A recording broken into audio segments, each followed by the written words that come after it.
Assalamualaikum warahmatullahi wabarakatuh. Halo, kami dari kelompok 5 ingin memperkenalkan kepada kalian semua tentang monumen bersejarah yang ada di Surabaya. Yang ada di belakang saya adalah Benteng Kedung Coek. Dan perkenalkan, nama saya Ananda Yulhak, NRP 040. Perkenalkan, saya Biona Valiskuo, NRP belakang 027. Perkenalkan, nama saya Anissa Mardiana, NRP belakang 029. Perkenalkan, saya Rano Frianto dengan NRP belakang 043. Perkenalkan, saya Ananta Rizky Dwi Handika, NRP belakang 045.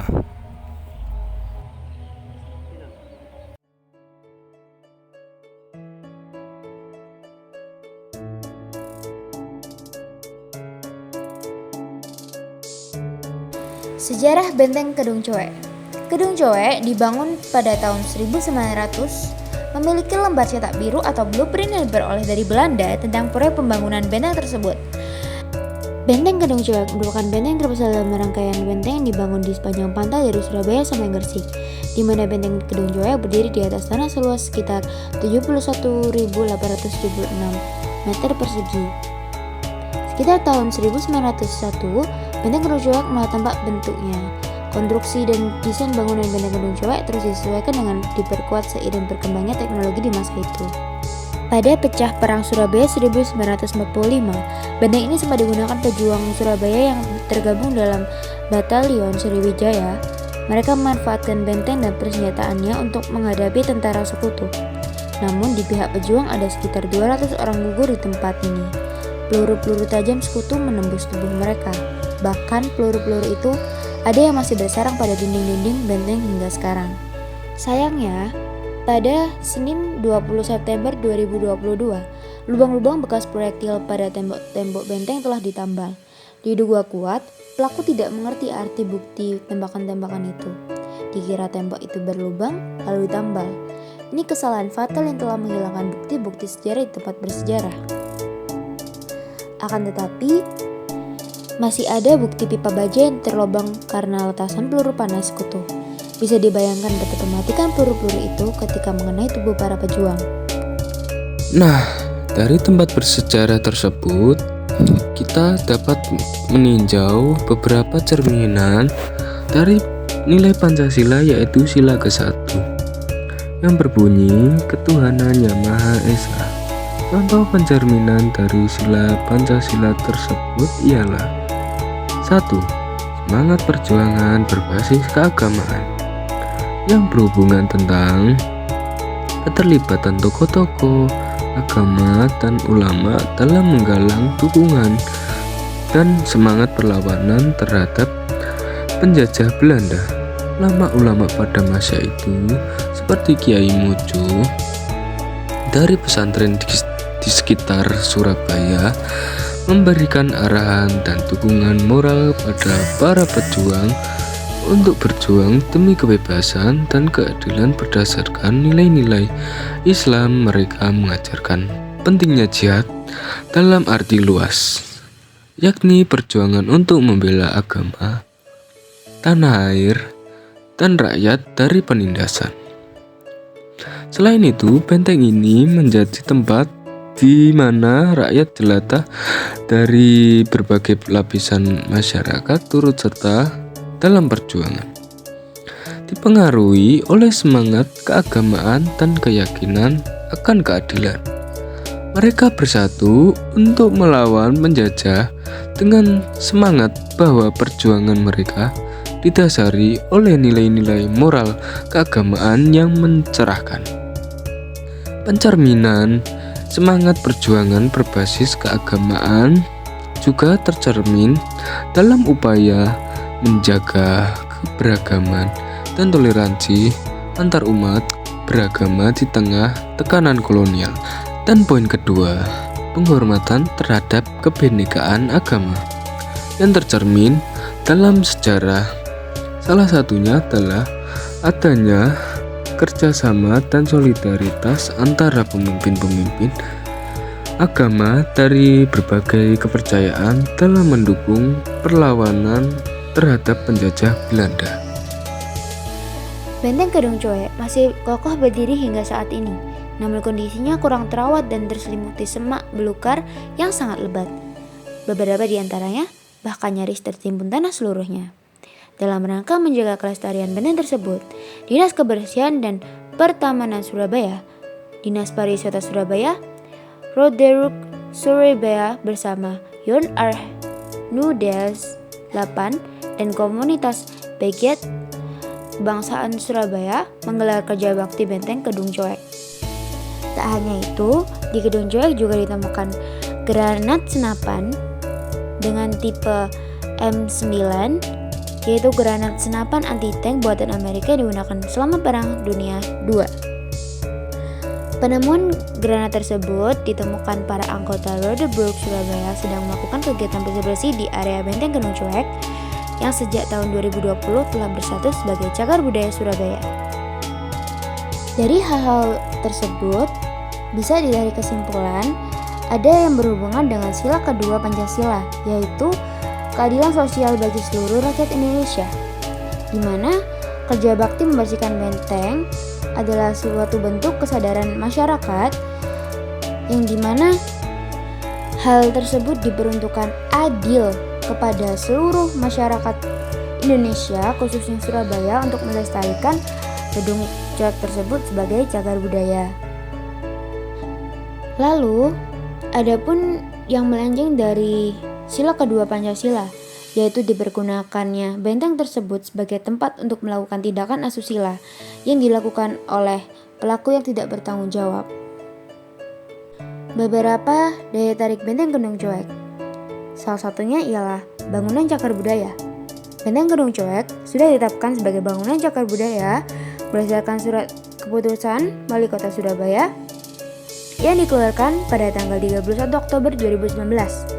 Lalu ada saksi bisu Pertempuran Surabaya. Benteng Kedung Coek telah terbuka untuk masyarakat umum sebagai destinasi wisata sejak tahun 2019 dan Benteng Kedung Coek menjadi saksi bisu Pertempuran Surabaya pada 10 November 1045.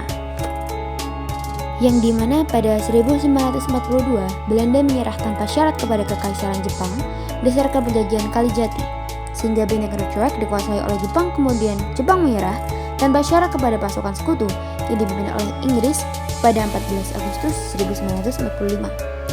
Setelah proklamasi kemerdekaan RI, benteng Kedung Coek dipergunakan oleh Tentara Keamanan Rakyat TKR dan pasukan Sriwijaya pada basis pertahanan. Lalu Kedung Coek juga dijadikan spot foto ala vintage oleh wisatawan yang sedang mengunjungi dan menikmati senja di sore hari pada benteng tersebut. Nah, jadi dari sejarah tersebut juga dapat kita hubungkan dengan sila ketiga Pancasila, yaitu persatuan bagi seluruh rakyat Indonesia. Di mana yang pertama yaitu tempat tersebut sebagai saksi bisu perjuangan rakyat Indonesia dalam melawan penjajah. Nah, di sini artinya masyarakat akan bersama-sama untuk menjaga dan melestarikan tempat bersejarah ini. Kemudian yang kedua yaitu sebagai salah satu tempat bersejarah yang masih dipertahankan oleh masyarakat Indonesia, khususnya di Indonesia. Kemudian yang ketiga, di tempat ini juga menjadi ajang untuk masyarakat untuk bisa kerja bakti untuk membersihkan benteng tersebut, di mana dalam kerja bakti tersebut masyarakat dapat saling berinteraksi satu sama lain.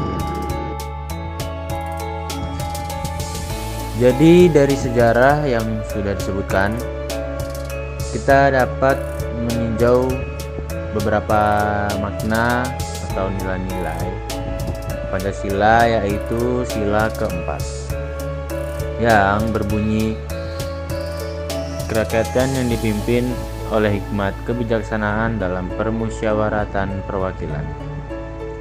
Contoh dari pencerminan nilai sila keempat dengan monumen bersejarah yang kelompok kami kunjungi, yaitu Benteng Kedung Coek, adalah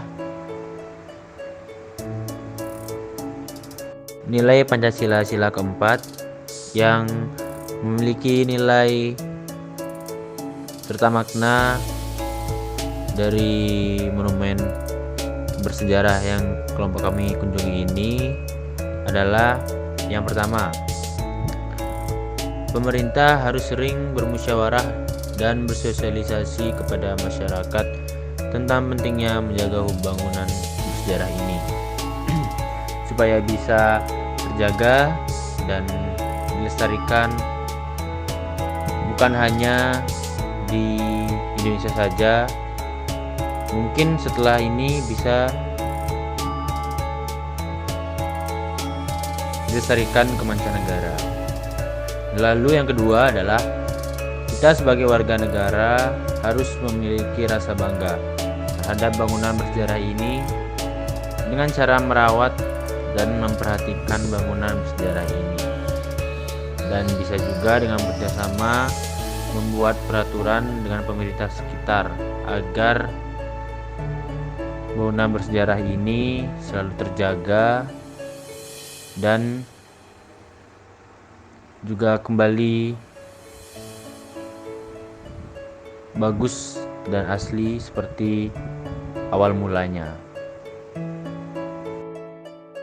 Dari sejarah-sejarah yang sudah disebutkan, kita dapat meninjau beberapa cerminan dari nilai Pancasila, yaitu sila yang kelima, yang berbunyi keadilan sosial bagi seluruh rakyat Indonesia.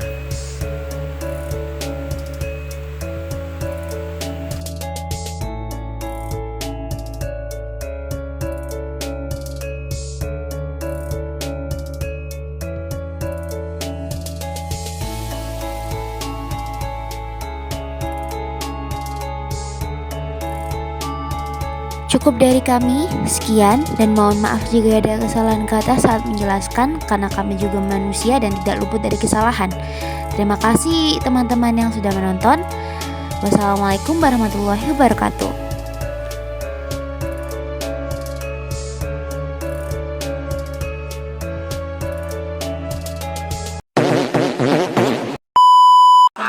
Perlu penutupan nggak? Sekian. Iya dong. Ayo penutupan, siapa penutupan? Video penutupan. Ini penutupan nih. Gak gitu. Dibuka ya. Bukaan. Kenapa gitu sih? Binaraga. Binaraga. Jalan namanya. Ayo. Kalian nyekel kibas? Hah? Kalian nyekel kibas? Ayo penutupan. Boti. Ngomong apa juga?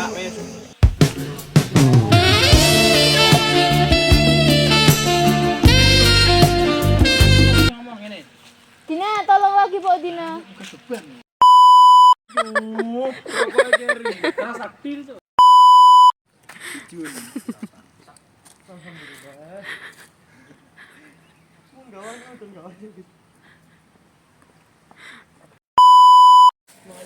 Ayo. Harap lagi pas. Lapor Ramadan kang ini. Kan kami dari kelompok 5 mengucapkan selamat menunaikan ibadah Idul Adha. Minal aidin Kok bilang aidin? Minal kurban walkil. Inna atau enak kalau besar fasalil lebih kawan hari inasanya kawan abetar. Gak jelas. Sekian dari kelompok kami. Semoga videonya dapat memberikan informasi dan tambahan wawasan buat kita semua tentang monumen bersejarah. Sip, mantap. Dadah.